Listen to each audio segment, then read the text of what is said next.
Bonjour à tous, alors dans cette vidéo nous allons ici traiter donc du 19e chapitre ici de notre programme de Terminal S où on va parler donc du laser et ensuite de la poursuite je dirais de l'ouverture vers le monde quantique qui avait déjà été initiée en classe de première avec la fameuse quantification de l'énergie, on va d'ailleurs en reparler dans quelques instants.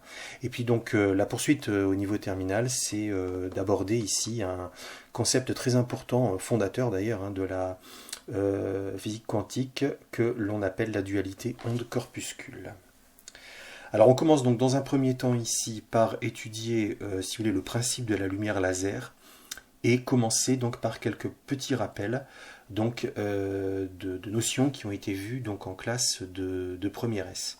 Alors on vous dit ici donc absorption et émission spontanée quantique, rappel donc ici de première S. Alors on vous dit la matière peut absorber ou émettre un rayonnement.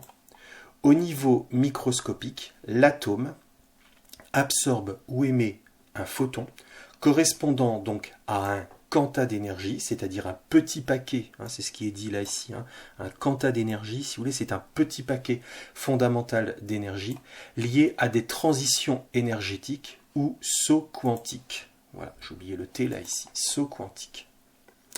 Alors en fait, qu'est-ce que ça veut dire tout ça? Alors il y a plusieurs manières, bien évidemment, ici de l'aborder. Alors l'une des manières, c'est d'essayer, si vous voulez, ici, de changer un petit peu notre représentation de ce qu'est un atome, déjà au départ, et d'essayer donc en fait de sortir de cette image de mini-système solaire.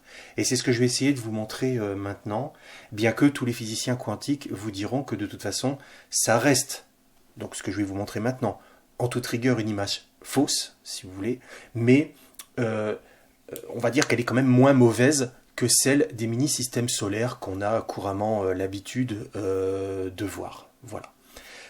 Alors pourquoi ça reste une image fausse? Tout simplement parce que en fait, les physiciens quantiques montrent qu'il est absolument impossible d'avoir une représentation finalement, je dirais, raisonnable de ce qu'est la réalité, j'ai envie de dire, géométrique, sous-entendu une image perceptible d'un atome.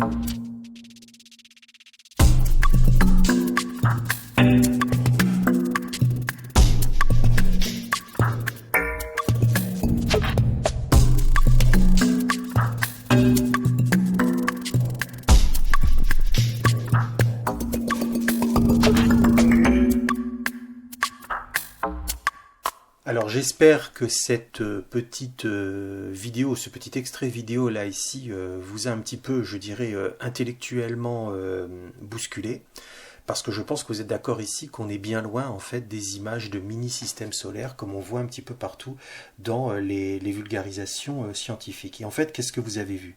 Eh bien en fait, vous avez vu des images, si vous voulez, comme ça. Donc là par exemple, eh bien vous avez l'atome d'hydrogène. L'atome d'hydrogène c'est très simple, En fait c'est un noyau qui, pour l'isotope stable, est constitué que d'un seul proton, et puis autour un électron. Donc finalement, c'est deux particules.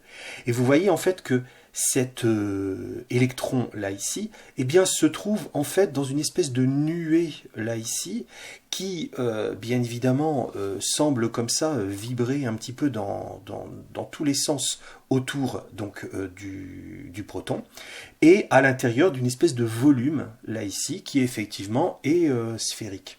Alors on est bien loin, si vous voulez, d'un électron bien localisé comme une mini-planète, si vous voulez, qui tournerait comme ça autour, si vous voulez. Eh bien, c'est précisément là qu'il va y avoir une rupture entre, je dirais, la physique classique et la physique quantique. C'est-à-dire qu'en fait, la physique quantique, eh bien, ne va plus représenter, si vous voulez, ici, les particules, en tout cas tant qu'on n'a pas réalisé une mesure, on en parlera après, c'est-à-dire une observation, eh bien, tant qu'on n'a pas fait cette observation, tant qu'on n'a pas fait cette mesure, eh bien, en fait, ici, l'électron, il est en quelque sorte délocalisé, c'est-à-dire qu'il peut être, alors ça c'est généralement l'image courante que on entend, il peut être, si vous voulez, partout à la fois, à l'intérieur ici de cette espèce de volume, si vous voulez. Et quand on vient compléter les couches électroniques, comme on vous expliquait depuis la classe de seconde, eh bien, en fait, on vient en quelque sorte réaliser ce qu'on appelait autrefois des empilements, mais qui restent des électrons, donc, j'ai envie de dire, quelque part non localisés. Voilà, là par exemple, je suis allé un petit peu plus loin, vous voyez ici, on a donc une sorte de représentation ici de ces fameuses orbitales donc de l'atome de carbone. Alors on voit que ça peut prendre des formes un petit peu particulières, mais ce qu'il faut voir en fait, c'est que tout cet enchevêtrement que l'on voit là ici, eh bien ça correspond en fait à des électrons qui sont je dirais, non localisés, c'est-à-dire qu'ils sont, c'est ce que dit la mécanique quantique, dans une sorte de superposition de tous les états, c'est-à-dire toutes les positions et toutes les vitesses possibles qu'ils pourraient avoir. Mais ce que dit la mécanique quantique, c'est que à l'intérieur de ces volumes que je vois là ici, c'est là que j'aurai le maximum de chances, si j'effectue une observation, de trouver les électrons. Et par exemple, si je calcule avec la mécanique quantique la chance que j'ai, tout simplement par un calcul de probabilité, parce que comme on verra, c'est une physique en fait probabiliste, et bien par exemple, l'électron qui se trouve ici associé à l'orbitale que vous voyez là ici, qui a une forme un petit peu particulière, et bien la probabilité, si j'effectue une mesure de trouver l'électron, par exemple là où je mets le pointeur là ici, elle est quasi nulle, si vous voulez quoi. Donc effectivement, c'est bien là-dedans qu'il va falloir regarder. Mais on parle bien ici d'objets qui sont complètement, si vous voulez, non localisés. Voilà. En tout cas, je le précise bien, tant qu'on n'a pas réalisé, donc ici, de mesures. Et en fait, ce que l'on appelle les couches et les niveaux d'énergie, eh bien, ce sont tout simplement ces états d'excitation, parce que là, je vous montre des photos, bien évidemment. Alors, je pourrais encore vous en montrer, je crois que j'en ai une dernière là, ici. Là, par exemple, c'était pour l'atome de silicium, vous voyez, où là, en fait, ce que l'on voit à l'intérieur, vous voyez ici, toute cette zone ici qu'on voit à l'intérieur, eh bien, ça correspondait en fait à l'atome de carbone. C'est-à-dire que ce que vous voyez là, ici, tout entier, ici, d'accord, eh bien, c'est ce que vous voyez là, ici, à l'intérieur. Ce qui veut donc bien dire que là, on est bien sur des couches supplémentaires, si vous voulez. Voilà. Mais ces couches supplémentaires, bien évidemment, on voit bien ici à l'intérieur qu'il y a des zones, des volumes différents qui correspondent justement à des sous-couches. Alors ça, c'est ce que vous verrez en fait dans l'enseignement supérieur pour certains, c'est-à-dire que les fameuses couches KLM, d'ailleurs on les appellera plus comme ça, et bien en fait à l'intérieur, il y a des sous-couches en fait. C'est-à-dire que c'est un petit peu plus compliqué que ce que l'on vous a appris. D'ailleurs, c'est un aspect pour la petite histoire, donc avec les sous-couches, etc., qu'on commence maintenant à aborder dès la seconde avec vos successeurs, là, dans le cadre de la réforme des lycées. Mais bon, vous verrez ça dans l'enseignement supérieur, en tout cas ceux qui poursuivront dans les sciences. Voilà. Puis bon, parfois, vous voyez, là, ici, là, j'ai pris l'atome de soufre, on voit des formes, donc vous voyez, là, un petit peu la différence, c'est que là, ici, cette espèce de double volume, là, ici, il était dans cet axe, là, ici. Là, par contre, ici, j'en ai un autre, mais dans un axe vertical. Voilà, exactement ce que vous voyez, donc là, ici. Voilà, donc vous voyez que finalement c'est très très compliqué, donc ici ces atomes, et puis comme vous avez vu dans la vidéo, c'est vraiment un enchevêtrement comme ça perpétuel. Alors je le redis bien, un physicien quantique vous dirait que même ce que je vous ai montré dans cette vidéo et que ce que je vous explique là ici, ça reste une image fausse. Pour la bonne et simple raison, c'est que en fait, cette non-localisation des particules, il n'existe en fait aucune image mentale, si vous voulez, dans l'esprit, en tout cas raisonnable, qui permette, si vous voulez, de vraiment avoir une bonne visualisation. Donc bien évidemment, toute image ici de toute façon restera fausse, bien évidemment. Mais on va dire qu'il y en a certaines qui sont quand même moins mauvaises que d'autres. Et ce que je viens de vous montrer là ici, je peux vous garantir que c'est quand même beaucoup moins mauvais que les images, si vous voulez, de mini-systèmes solaires là qui tournent dans tous les sens et comme on voit un petit peu partout, si vous voulez quoi. Voilà.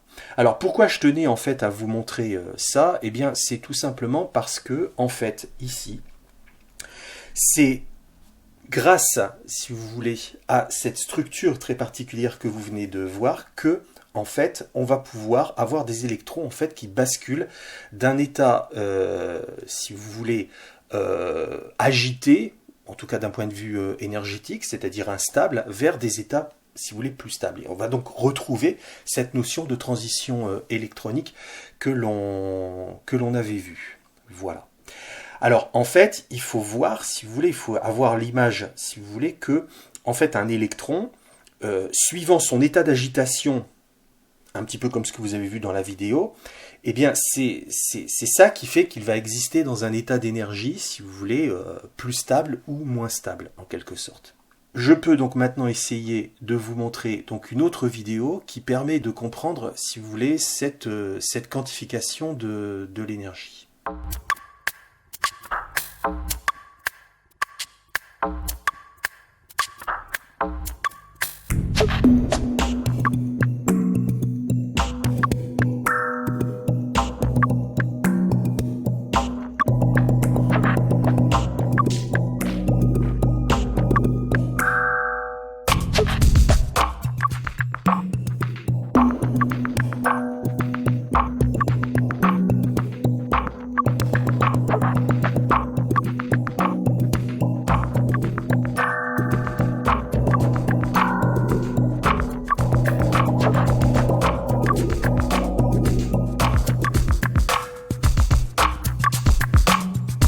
Alors, qu'est-ce que vous avez pu voir en fait ici dans cette vidéo? Eh bien, vous avez pu voir ce que d'ailleurs les élèves de la spécialité physique finalement avaient déjà vu dans d'autres domaines. C'est en fait des manières de vibrer, hein, bien évidemment, qui sont différentes. Donc, les élèves de la spécialité physique, normalement, ça doit vous rappeler ce que l'on avait vu à travers ce qu'on appelle les modes de vibration, par exemple, des cordes dans les instruments de musique ou des tuyaux sonores. Donc effectivement, on retrouve la même idée là ici, c'est-à-dire que effectivement, chaque, si vous voulez, état énergétique, hein, que l'on appelle donc niveau d'énergie, et que l'on arrive comme ça à chiffrer à travers ce fameux diagramme des niveaux d'énergie, hein, on avait vu ça en premier, on va revoir ça donc juste après, et bien correspond comme ça à une manière de vibrer, à une manière ondulée, hein, comme vous avez pu voir donc ici dans cette vidéo. Alors, je vais poursuivre donc là ici maintenant le cours donc de la manière suivante.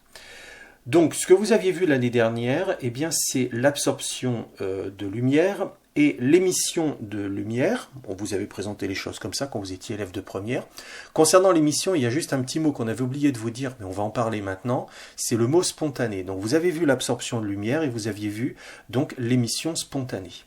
Donc, on vous dit ici que l'atome, lorsqu'il passe d'un état d'énergie initiale EI inférieur à son état énergétique final EF, c'est-à-dire que EI est inférieur à EF, eh bien la variation ici d'énergie delta E est égale à EF moins EI, d'ailleurs elle est positive là ici. De beaucoup plus désordonné, il va falloir en fait que les électrons de l'atome, si vous voulez, capturent de l'énergie, c'est-à-dire qu'ils reçoivent de l'énergie, donc c'est bien une quantité positive. Alors que là ici, pour faire le contraire en termes d'émission, il faut qu'ils se débarrassent d'une certaine quantité d'énergie. D'où, bien évidemment, ici l'algébrisation négative. Donc on retrouve, bien sûr, quelque chose de tout à fait similaire en termes d'algébrisation à ce que l'on avait vu, bien évidemment, dans le chapitre sur l'énergie interne, le transfert thermique, etc. Alors, en fait, le dernier point, là, ici, eh bien, le premier, on va dire, à avoir amorcé l'idée, ça a été Max Planck, et ça, ensuite, la théorie a été beaucoup plus finalisée à ce niveau-là par Einstein. C'est vraiment cette relation que l'on voit là, ici, le point de départ, vraiment, historiquement, de la mécanique quantique, c'est d'avoir compris, en fait, que ces transferts d'énergie qui permettent soit l'absorption dans un sens, soit l'émission dans l'autre sens, eh bien, étaient quantifiés. C'est-à-dire que, en fait, c'était des transferts qui ne pouvaient s'effectuer que par des petits paquets fondamentaux d'énergie. Les fameux quanta, qui étaient donc introduits là, ici. Vous voyez, petit paquet fondamental d'énergie. Et donc ça, c'est Planck qui avait imaginé ça au départ pour résoudre d'ailleurs d'autres problèmes que ce qu'on est en train de voir là ici, parce que Planck, on est en 1900, l'image là comme ça très aléatoire, etc. qu'on a vu dans les vidéos, c'est la théorie quantique beaucoup plus élaborée telle qu'elle arrivera 25 ans plus tard, si vous voulez. Hein. Donc à l'époque de Planck, on n'est pas encore dans cette image comme vous avez vu dans les vidéos, hein, bien évidemment. Mais voilà, Max Planck, si vous voulez, avait compris qu'il fallait envisager ces transferts d'énergie selon, si vous voulez, des petites quantités élémentaires. Voilà. Mais ces petites quantités élémentaires, on ne savait pas encore trop ce que c'était, on ne savait pas encore trop les décrire. Celui qui, bien évidemment, va donner une image beaucoup plus aboutie de ces quantas, eh bien, c'est Einstein, où, en fait, lui, il va considérer que ces quantas d'énergie correspondent en fait à des particules. Et donc ici, à des particules de lumière. Ce qui veut dire que après, on va dire tout un 19e siècle où la lumière était essentiellement, et même quasi exclusivement au 19e siècle, représentée selon un modèle ondulatoire, et bien là, boum, d'un seul coup, j'ai envie de dire, on ressort un modèle de particules. Alors, Einstein, bien évidemment, ne l'a pas fait tout seul, c'est parce que il s'est aperçu, enfin quand je dis il l'a pas fait tout seul, je veux dire, enfin voilà, c'est pas sorti du chapeau comme ça. Le fait de réintroduire comme ça un modèle de particules pour la lumière, c'était le seul moyen, si vous voulez, d'expliquer des effets physiques qu'on avait découverts à la fin du 19e siècle, comme notamment l'effet photoélectrique.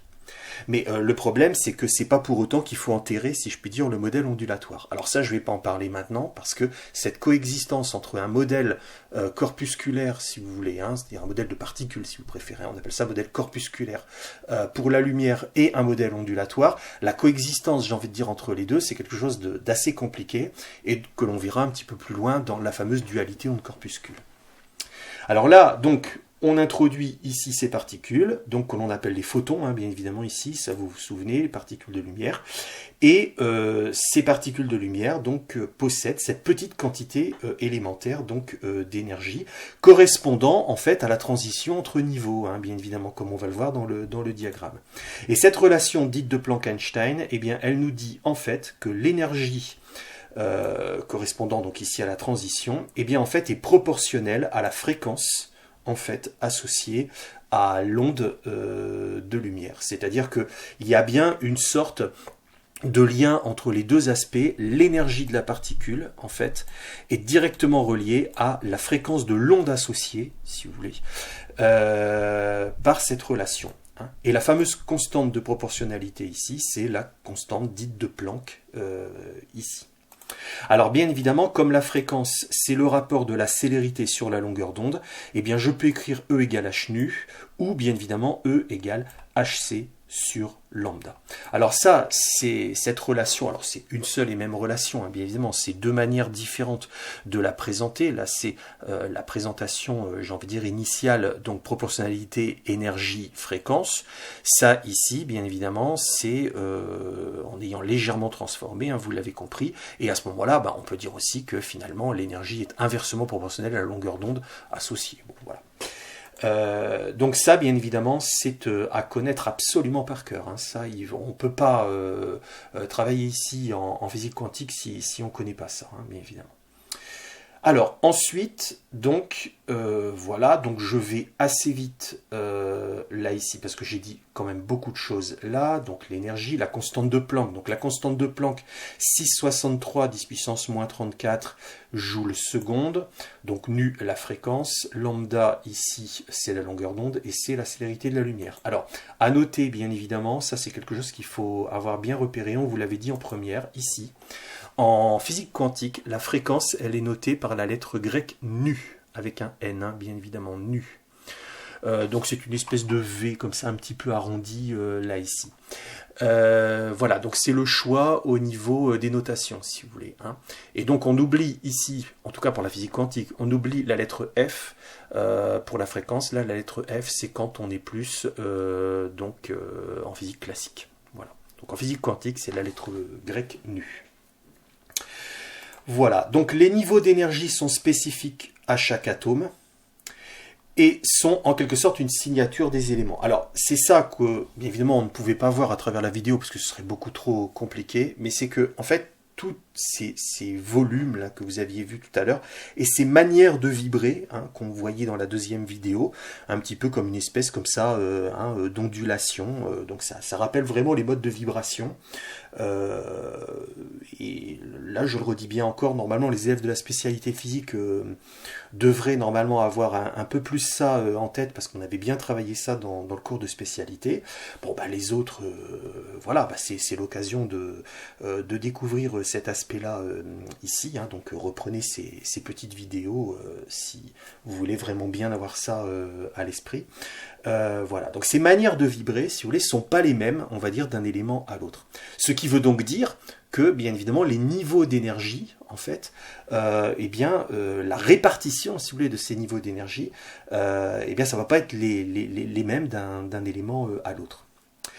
Donc c'est une sorte, effectivement, de signature des éléments. Alors après, on vous dit, les transitions énergétiques correspondent donc aux transitions électroniques entre les niveaux. Voilà, donc autrement dit, ce sont bien des changements, si vous voulez, comme ça, d'état de vibration aléatoires, hein, comme on voyait dans les vidéos. Et elles sont uniques et spécifiques, donc, des éléments. Et c'est ce qui justifie, donc, l'unicité des spectres de Ré de chaque élément. Donc là, on retrouve des choses que l'on avait vues avant.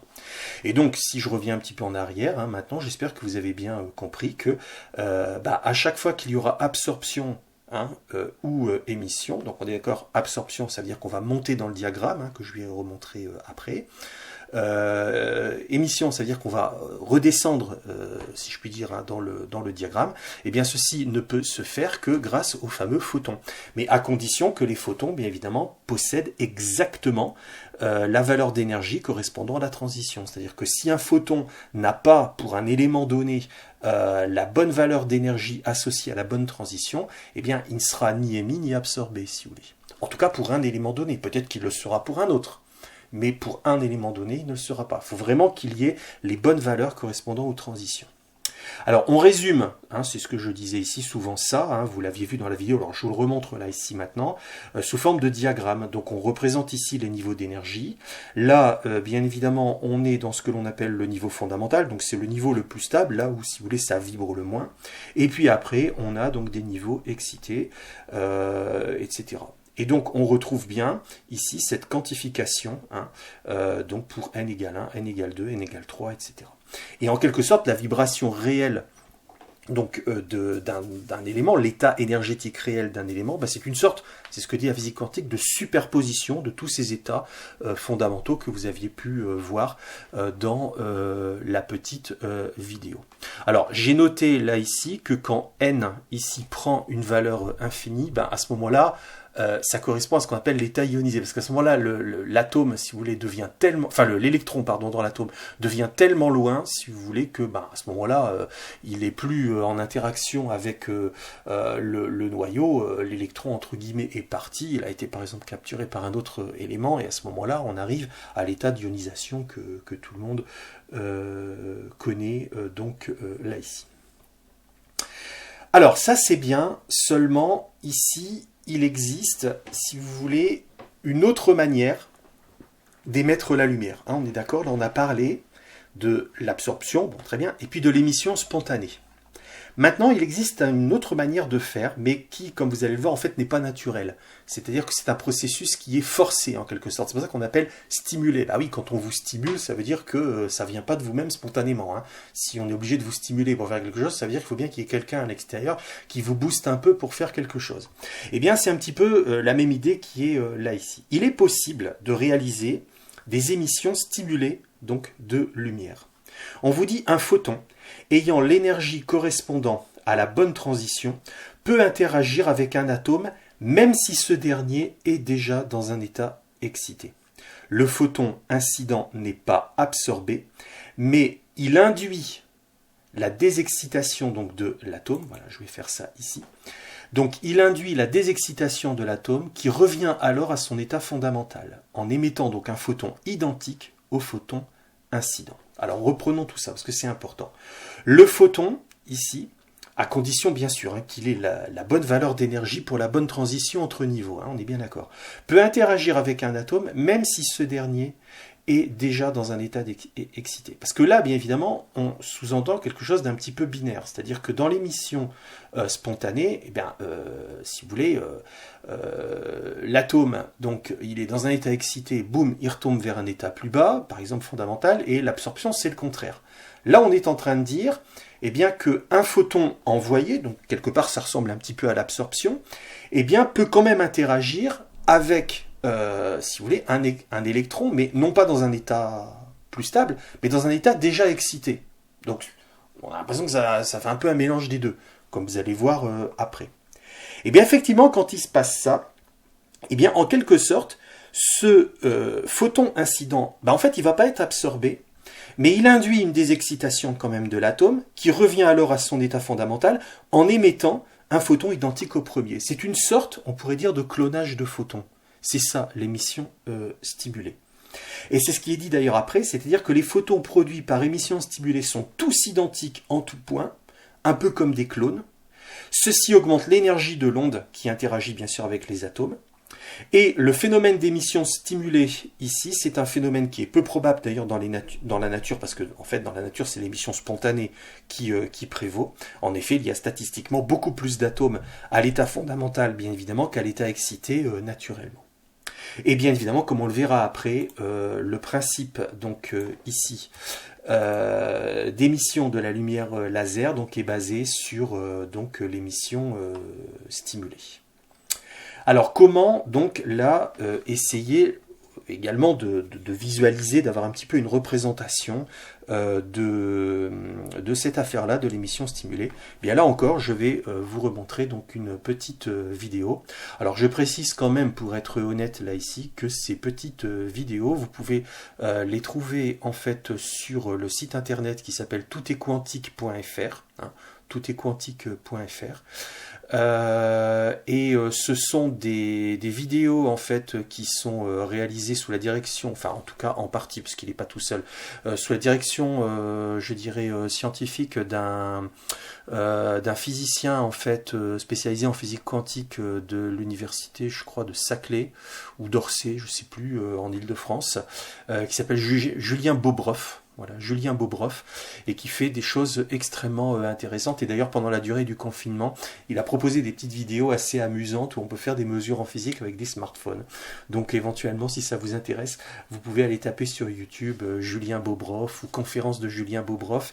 Il en a fait aussi d'excellentes sur la supraconductivité, des choses comme ça, qui sont des conséquences aussi de la physique quantique. Bon, bref, je ne vais pas aller beaucoup plus loin là ici, mais tout simplement pour vous dire que ces petites vidéos sont quand même réalisées avec beaucoup de rigueur scientifique et par des gens qui sont sérieux.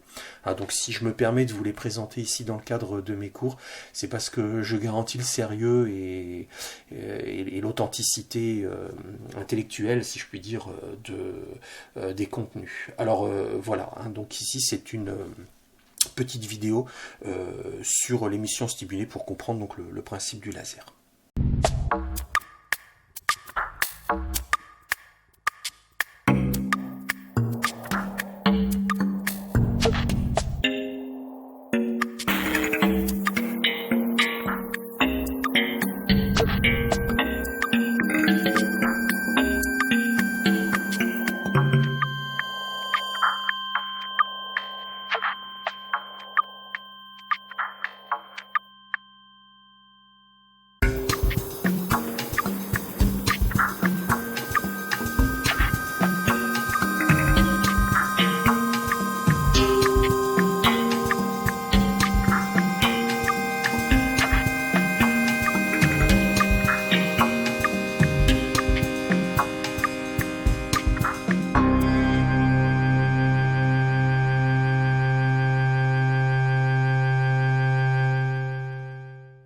Voilà, alors j'espère que vous avez bien compris, si vous voulez, hein, l'idée sous-jacente de l'émission stimulée, qui est comme ça d'envoyer le bon photon sur un atome déjà en excitation, hein, bien évidemment, et qui conduit comme ça à ce processus de clonage. Donc en fait, on va répliquer comme ça, un petit peu comme un clonage, à l'identique donc des photons qui sont tous rigoureusement pareils, et ça va comme ça conduire donc à l'émission de ce faisceau de lumière très particulier qui a des propriétés propriété absolument remarquable, dont on parlera après, qui est donc le fameux faisceau laser.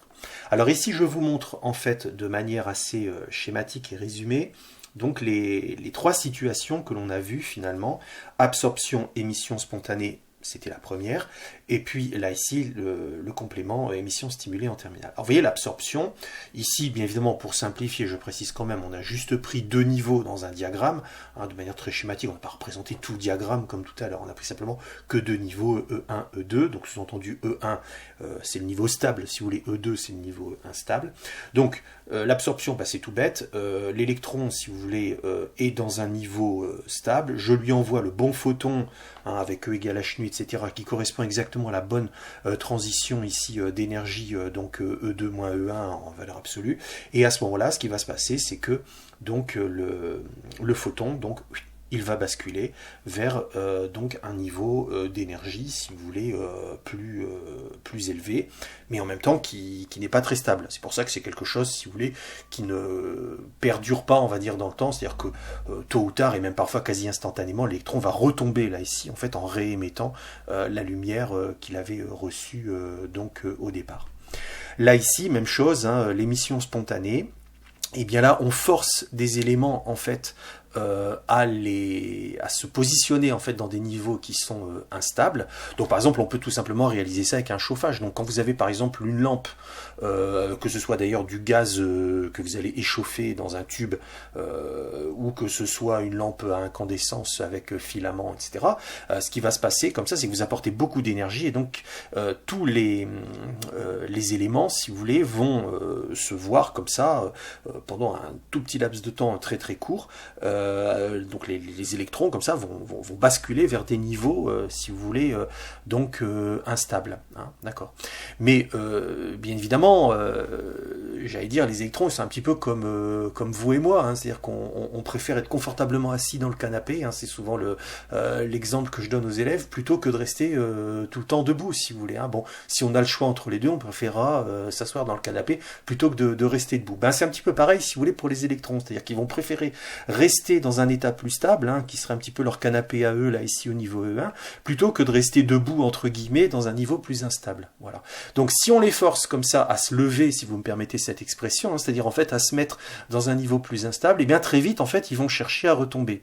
Seulement pour retomber là ici, et bien la mécanique quantique dit qu'à ce moment-là, il faut l'émission de la fameuse particule du photon, ce qu'on appelle aussi le quantum de lumière, et la fréquence correspondra en fait à la bonne transition énergétique là ici. Bon, ça c'est l'émission spontanée.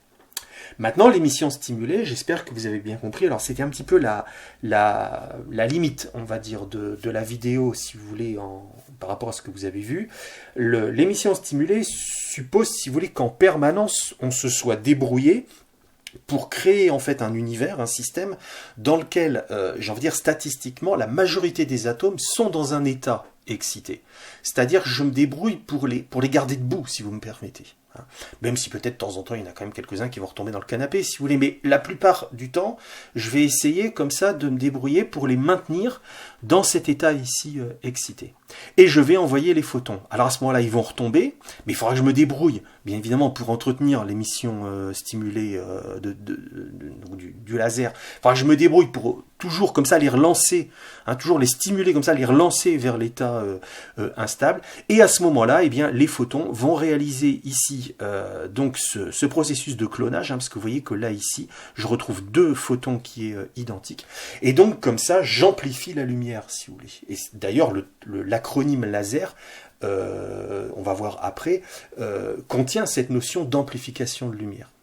Et donc on amplifie la lumière tout simplement parce qu'on se retrouve avec une grosse quantité comme ça de photons, tous clonés les uns par rapport aux autres, et qui donc vont ressortir comme ça de manière parfaitement cohérente, parfaitement tous calés, j'ai envie de dire, de la même manière. Souvent, parfois, l'image que je montre ou que je donne, si vous voulez, aux élèves, alors ça vaut ce que ça vaut, mais bon, je vous la donne quand même là ici, pour comprendre en fait, si vous voulez, la différence entre l'émission stimulée, c'est-à-dire la lumière type laser, et l'émission spontanée, c'est-à-dire en fait la lumière naturelle que tout le monde connaît.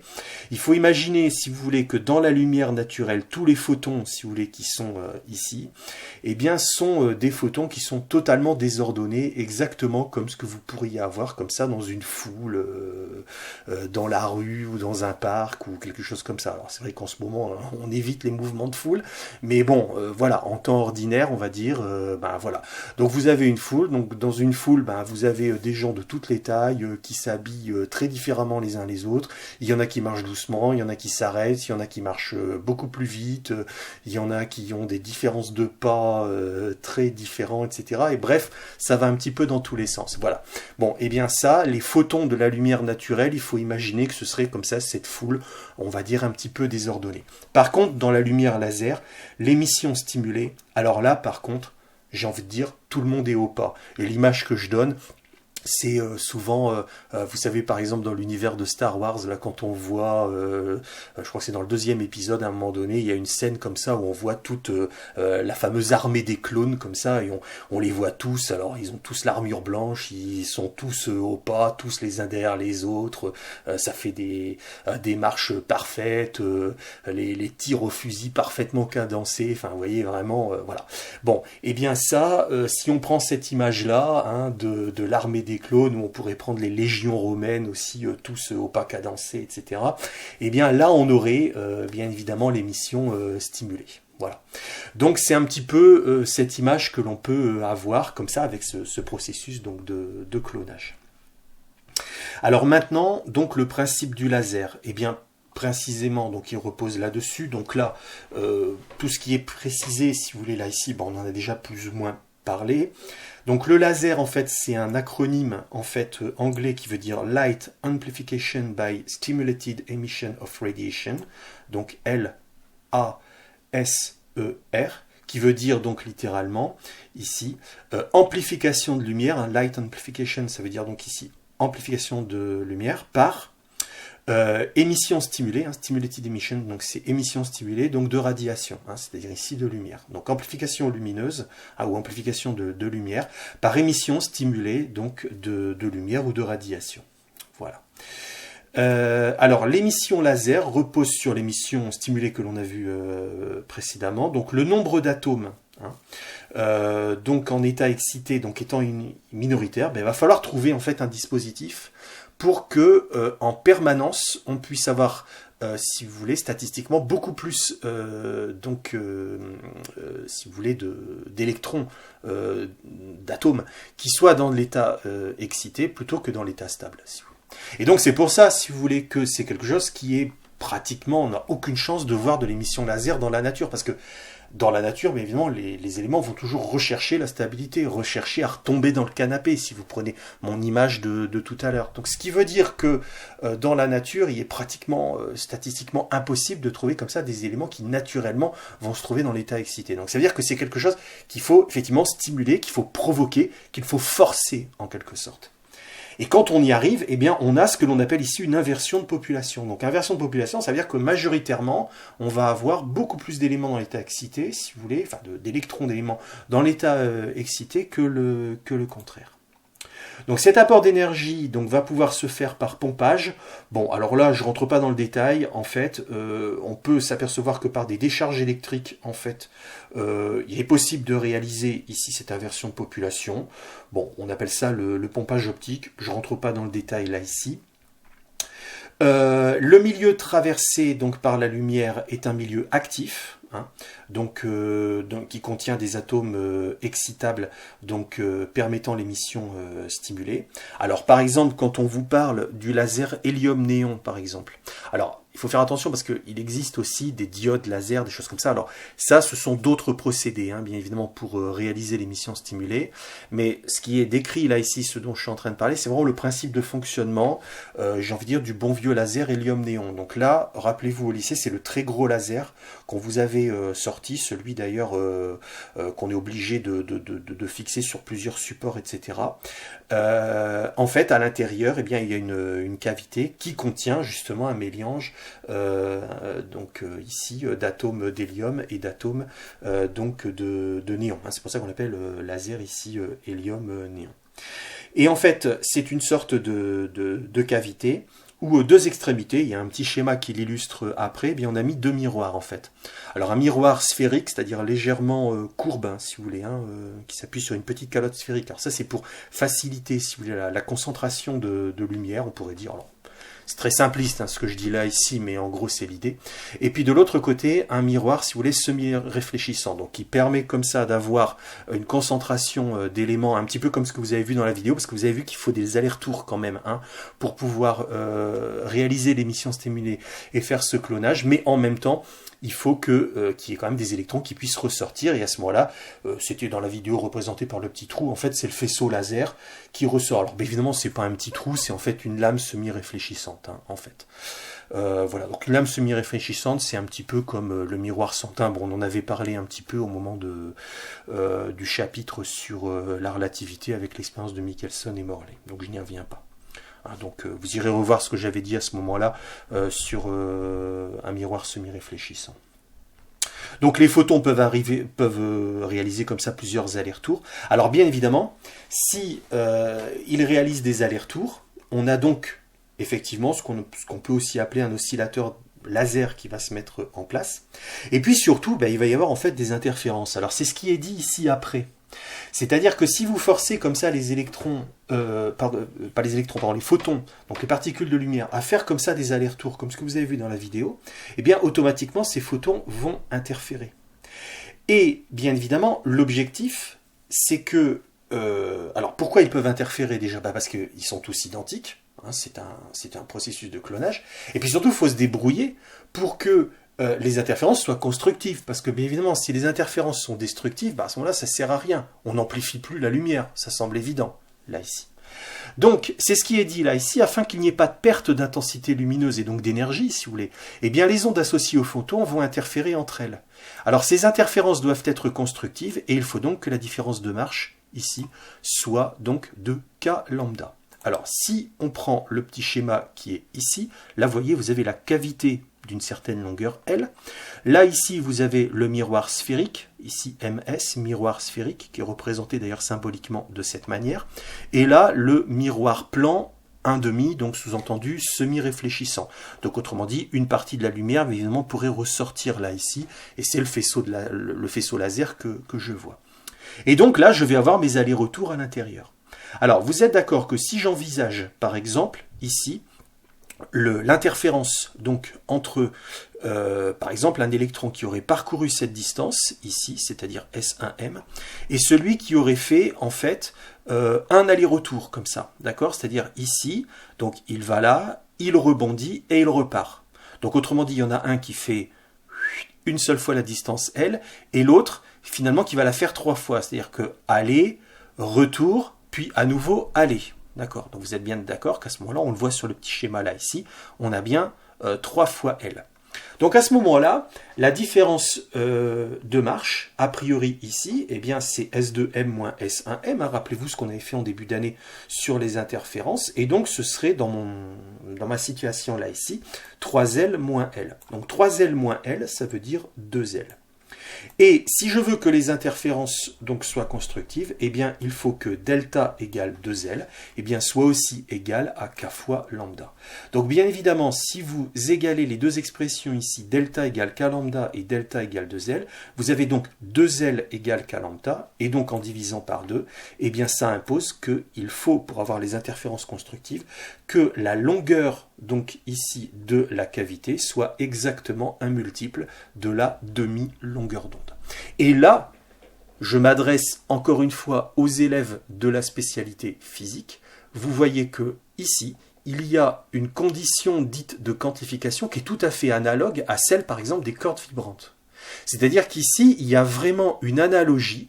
On a réalisé un système oscillant comme des cordes vibrantes. Mais on a fait ça, ou des tuyaux sonores, mais on a fait ça avec de la lumière, en fait. C'est ça qu'il faut avoir compris. Ce qui est là, hein, c'est un oscillateur lumineux, exactement du même type qu'un oscillateur à cordes vibrantes ou un oscillateur, si vous voulez, à colonne d'air dans un instrument, que l'on avait vu dans le cours de spé, si vous voulez. Hein. Là, je m'adresse vraiment aux élèves de la spécialité physique. C'est la même idée. Ça se passe comme pour les cordes vibrantes, sauf que là, ici, on est en lumière. C'est-à-dire que même le schéma qui est ici, c'est peut-être un schéma, si vous voulez, qui... comment dirais-je, rappellerait peut-être plus celui, par exemple, d'un tuyau sonore, d'un tuyau ouvert. Eh bien, voilà, il se passe ici, avec des ondes lumineuses, exactement la même chose que ce qui se passe à l'intérieur d'un tuyau sonore, par exemple. Voilà. Donc, c'est tout à fait normal que vous retrouviez là, ici, quelque chose d'analogue. Hein. Donc, je ne vais pas aller beaucoup plus loin là, ici, parce que, bon, pour les élèves qui ne sont pas de la spécialité physique, bon, c'est peut-être moins évident ce que j'explique là, ici, mais j'espère que pour les spé physiques, c'est quand même assez évocateur, tout ça. Alors, voilà. Alors ici, on vous dit que le régime stable donc, est atteint quand l'énergie émise par le laser est égale à l'énergie du pompage optique, donc qui compense la perte par énergie. Alors si on veut ici schématiser, si vous voulez, le laser, là vous avez le milieu actif, donc du laser, le résonateur optique, autrement dit, vous voyez ici les deux lames représentées en vert, ainsi que tout ceci là. En gros, c'est ce qui correspond à mon petit schéma qui est là.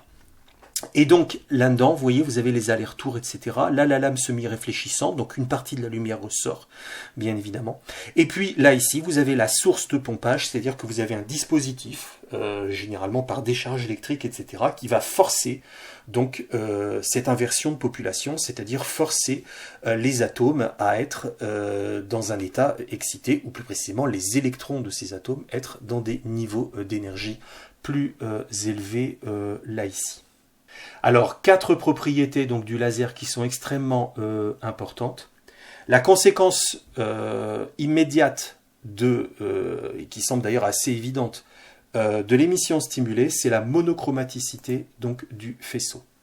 À partir du moment où vous avez un processus de clonage, à partir du moment où vous avez tout le monde, si je puis dire, qui est au pas, eh bien, ça veut dire que tous les photons vont donc avoir la même fréquence, la même manière de vibrer, etc. Et ça, eh bien, je l'interprète comme étant ce qu'on appelle la monochromaticité. Alors que dans la lumière naturelle, la foule désordonnée, hein, rappelez-vous tout à l'heure, ben là, il y a de toutes les couleurs, si je puis dire, il y a de tous les mouvements, il y a de toutes les vibrations possibles, enfin voilà. Donc là, c'est polychromatique, si vous voulez, hein, a priori. Bon. Là, ici, au contraire, dans la lumière laser, forcément, la nature même de ce processus de clonage, eh bien, donc nous donne ici cette propriété de monochromaticité. Ensuite, directivité du faisceau. Ben oui, directivité du faisceau, si tous les photons marchent au pas et dans le même sens, ben a priori, ils vont tous dans une même direction. Voilà. Reprenez l'image des clones de Star Wars et de ça, comme je disais tout à l'heure. Ben voilà, c'est exactement ça. Hein. Non, ils vont tous dans la même direction. Hein. C'est pas la foule désordonnée qui part dans tous les sens. Voilà. Donc aussi, c'est une conséquence logique, finalement, de tout ce que l'on a dit. Concentration de l'énergie. Hein, bien évidemment, qui est concentré dans une zone très étroite, bah, effectivement, là aussi, hein, vous voyez que tous les photons sont resserrés entre eux, donc il y a vraiment une forte concentration d'énergie. Hein. Alors que dans la lumière, par contre, il y a beaucoup de dispersion, de diffusion, etc. Et puis surtout la cohérence. Alors, la lumière donc est issue d'émissions stimulées, deux atomes voisins sont comme deux sources cohérentes. Donc la cohérence, si vous voulez ici, eh bien, effectivement, ça veut dire que ben, voilà, les électrons vibrent vraiment de la même manière, aux mêmes endroits de l'espace et aux mêmes instants, exactement de la même manière, si vous voulez. Hein. Voilà. ici. Alors, je ne vais pas trop aller plus loin dans cette considération ici de cohérence, surtout qu'il y a en physique deux types de cohérence, ce qu'on appelle la cohérence spatiale et la cohérence temporelle. Alors, je ne vais pas rentrer dans ce détail-là ici, parce que ce n'est pas l'objectif en terminale, mais il faut savoir que ce sont des propriétés, j'ai envie de dire, innées de la lumière laser. Et c'est d'ailleurs pour toutes ces raisons-là ici, c'est-à-dire ici ces quatre propriétés, c'est pour ça qu'il est aussi facile expérimentalement de faire des manips d'optique, par exemple de diffraction, d'interférence, comme celle que vous aviez fait en début d'année, avec comme ça, j'ai envie de dire, les doigts, quoi. C'est-à-dire qu'on prend un banc optique, on prend un laser, on l'envoie sur des fentes, bon, on règle un peu 2-3 mm et paf, on a tout de suite une magnifique figure d'interférence. Si on veut faire des interférences avec de la lumière naturelle, c'est tout à fait possible, bien évidemment, parce que toute cette théorie des interférences, Fresnel, Young, etc., ça a été fait au 19e siècle, une époque où il n'était même pas question d'envisager de la lumière laser, parce qu'on connaissait même pas la mécanique quantique, si vous voulez, quoi. Donc, bien évidemment, ces gens-là faisaient quand même des interférences, avec tout un tas de dispositifs. Alors, c'est possible, bien évidemment, de faire des interférences, des diffractions, etc., avec de la lumière naturelle, mais ça se fait moins facilement, si vous voulez. Il faut déjà concevoir, imaginer des dispositifs un petit peu plus élaborés. Avec le laser, ça se fait vraiment avec les doigts comme ça, quoi. C'est vraiment hyper facile, quoi.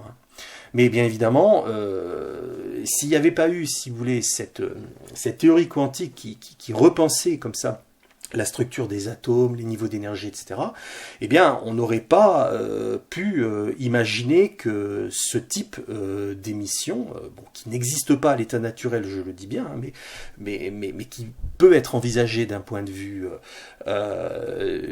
entre guillemets artificiel, c'est-à-dire provoqué, ici, eh bien, voilà, si on n'avait pas eu la mécanique quantique, on n'aurait pas pu savoir que c'était possible à réaliser, quoi. D'ailleurs, pour la petite histoire, l'émission stimulée ici a été envisagée justement sur un plan, je dirais, théorique, par justement Albert Einstein au début du XXe siècle. C'est-à-dire qu'en fait, il avait théorisé l'émission stimulée et il avait montré en fait que tous ces processus là ici équivalents à des clonages, etc., étaient possibles, et qu'il avait même prévu d'ailleurs par sa théorie qu'on devrait obtenir une lumière qui est cohérente, monochromatique, etc., comme ce qui est dit là ici, mais technologiquement on n'avait pas la possibilité de réaliser ça au début du XXe siècle. Il faudra attendre que on arrive vers les années 60 à peu près, donc vraiment bien plus tard, après la Seconde Guerre mondiale, etc., pour qu'on ait les outils technologiques qui permettent de réaliser les premières émissions stimulées et les premiers faisceaux laser. Donc c'est intéressant aussi de voir là ici que le laser, finalement, dans sa réalisation technologique, eh bien, c'est arrivé que bien plus tard, par rapport en fait à une théorie qui avait déjà été avancée, je sais pas, peut-être 40 ou 50 ans plus tôt, si vous voulez, quoi. Voilà, donc c'est à peu près tout ce que je dirais là ici concernant donc le laser et ce qui clôture donc ici cette première partie de ce cours.